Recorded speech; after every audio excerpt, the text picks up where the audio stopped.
For years, I have gone to British Columbia to get my Tai Chi practice in shape. I do it every morning, but it gets funky over the years. And I haven't been able to go to this workshop, which is given by my very good friend and exquisite teacher, Judith Weaver. We're exactly the same age, except I'm a month older.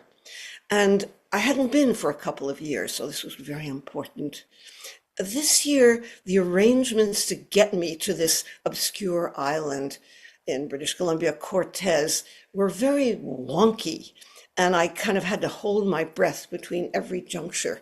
But I got there, and it was beautiful. And the teaching was profound and exquisite.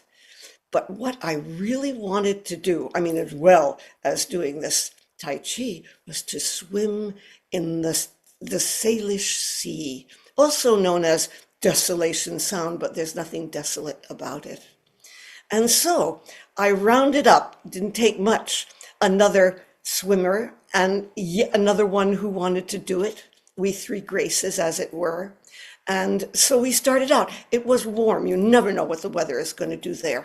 But this workshop is on a bluff, and way down below is the beach.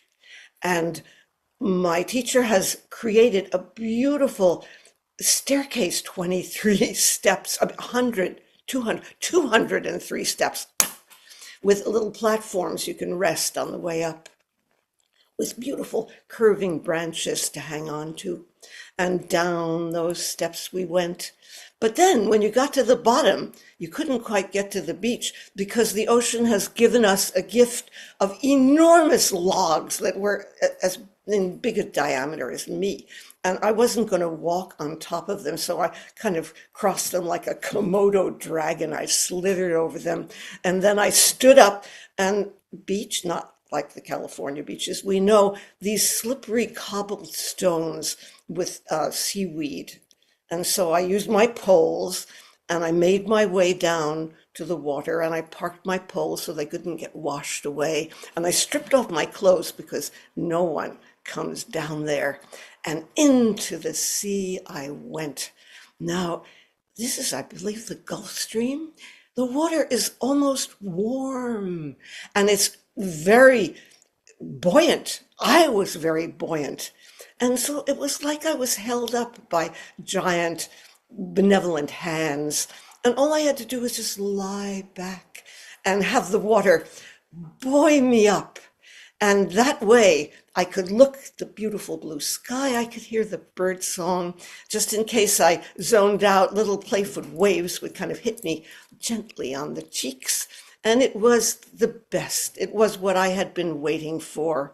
And then, things come to an end, and back to the beach we came, and back over the cobbles and over the logs and up the stairs. And it was good.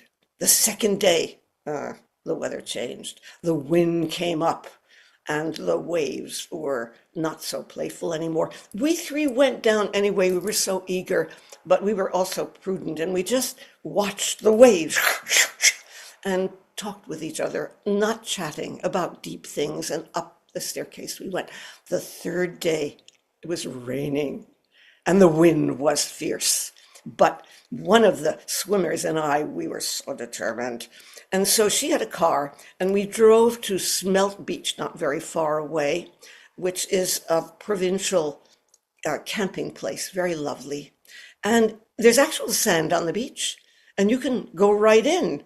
Nobody else was going right in. It was raining. But you get in the water. I mean, who cares if it's coming down, it's coming up. And so into the Salish Sea we went.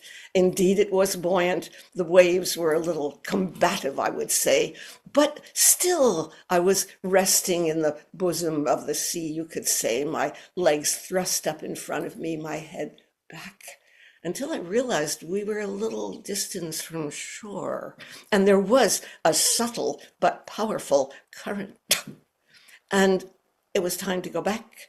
And I could not do my usual stroke, which is kind of prone breaststroke, so I don't get my hair wet with scissor kicks on underneath. My legs were thrust up under me.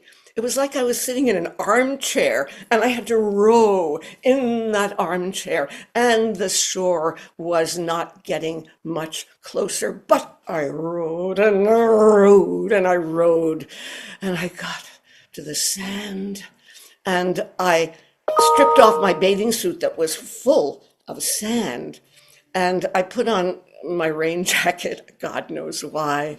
And back at our site, I had a hot shower, and I was cold. I was cold, but I was happy. These were two immersions and a wishing immersion, and they were everything I could ask for.